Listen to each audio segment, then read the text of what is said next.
আসসালামু আলাইকুম প্রিয় শিক্ষার্থী বন্ধুরা। অল ইংলিশ সলিউশনের পক্ষ থেকে সবাইকে স্বাগতম। আশা করি সবাই তোমরা ভালো আছো। আজকে আমরা অ্যাপ্লিকেশন আলোচনা করব। আমরা জানি পরীক্ষার মধ্যে 3 ধরনের অ্যাপ্লিকেশন আসে সাধারণত। তার মধ্যে একটি অ্যাপ্লিকেশন সকল ছাত্রছাত্রীদের পক্ষ থেকে অনুষ্ঠান করার জন্য অ্যাপ্লিকেশন, ওইটি আমরা লিখব। একটি অ্যাপ্লিকেশন শিখলে 20টি অ্যাপ্লিকেশন যেভাবে লিখতে পারি, আমরা নিচে ওই ফরম্যাট আমরা দেখব ওইভাবে কীভাবে লিখতে পারি।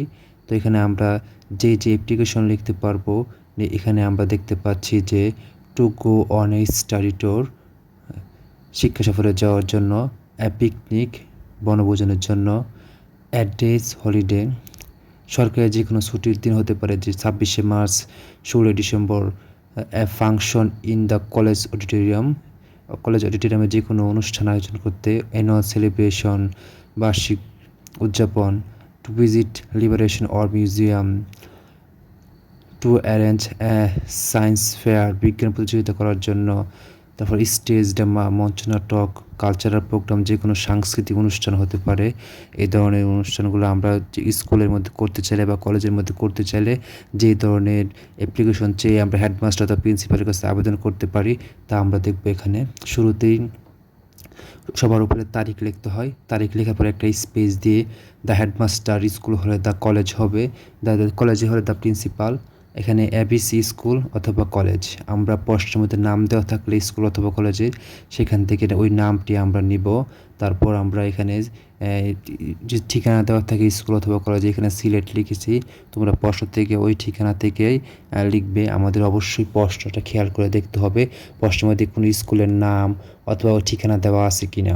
তারপরে সাবজেক্ট অ্যাপ্লিকেশন ফর, এখানে আমাদের application for to go on study tour হতে পারে, তারপরে হতে পারে আমাদের পিকনিক হতে পারে, বা stage drama, arrange stage drama, cultural program হতে পারে, যে কোনো ধরনের অনুষ্ঠান হতে পারে। আমরা এখানে ওই বিষয়টা লিখব অ্যাপ্লিকেশনের সাবজেক্টের মধ্যে। আর অবশ্যই স্টার্টিংটা আমাদের প্রশ্ন অনুযায়ী করতে হবে, তাহলে আমরা পরীক্ষার মধ্যে 10-এর মধ্যে 9 পেতে পারি।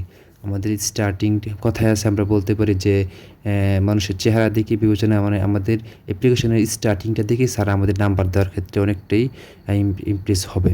তারপর আছে এখানে sir, with due respect we beg to state that we are the students of your school. যথাবিধি সম্মানপূর্বক আমরা প্রার্থনা করছি যে আমরা আপনার স্কুলের ছাত্রছাত্রীবৃন্দ। Our school is one of the most reputed school in our society. আমাদের স্কুলটি আমাদের সমাজে একটি সম্মানজনক স্কুল। The many students make good result in every year, অনেক স্টুডেন্ট এখানে প্রতি বছর ভালো রেজাল্ট করে। আওয়ার স্কুল অ্যারেঞ্জিং, এখানে বিষয় হতে পারে স্টাডি ট্যুর এভরি ইয়ার, বিষয়টা যে কোনো বিষয়টা হবে উপর থেকে।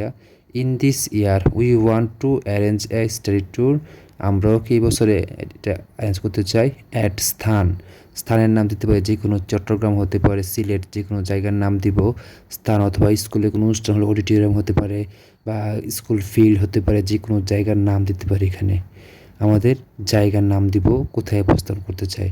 তারপর বিষয় এখানে লিখব উইল ইনক্রিজ আওয়ার নলেজ, এটি কি আমাদের জ্ঞান বৃদ্ধি করে, যে বিষয়টা লিখবো। এখানে প্রশ্ন অনুযায়ী বিষয় লিখবো। So we need your permission and economic support, তাই কি আমাদের আপনার অনুমতি এবং আর্থিক সহায়তা দরকার। তো আমরা এখানে এইভাবে লিখবো। তারপর আশা করি যে আমাদের মোটামুটি 10-এর মধ্যে 8-9 নাম্বার পাওয়ার মতো আমাদের ইজিলি পাবো, আমরা কোনো পূর্ণ না করলে বড় ধরনের তোমরা। তারপর we therefore pray and hope that you would be kind enough to grant our application and oblige thereby, অতএব আমরা প্রার্থনা করি এবং আশা করি যে আপনি আমাদের অ্যাপ্লিকেশন মঞ্জুর করবে অ্যান্ড বাধিত করবেন। ফর সিনসিয়ারলি ইউজ হবে, এখানে নাম দিব প্রশ্ন অনুযায়ী, প্রশ্ন থেকে নাম দেখব, ওইখান থেকে ওই নাম দিয়েই আমাদের প্রশ্নের নাম দিব। তারপর on behalf of the students of your school, আপনার স্কুলের সকল ছাত্রছাত্রীদের পক্ষ থেকে এখানে নাম দিব প্রশ্নের মধ্যে। আর যেভাবে লিখবো আমরা এখানে দেখতেছি। আশা করি তোমরা পরীক্ষার মধ্যে সবাই খুব ভালোভাবে দিবে, খেয়াল করে দিবে ইনশাআল্লাহ। এইভাবে লিখলে সবাই পরীক্ষার মধ্যে 12 নাম্বার পাবে। আর সবাইকে ধন্যবাদ ভিডিওটি দেখার জন্য। আর ভিডিওটি ভালো লাগলে অবশ্যই বন্ধুদের সাথে শেয়ার করবে। আশা করি আমাদের পরবর্তী ক্লাসগুলো তোমরা দেখবে। সবাইকে ধন্যবাদ। আল্লাহ হাফেজ।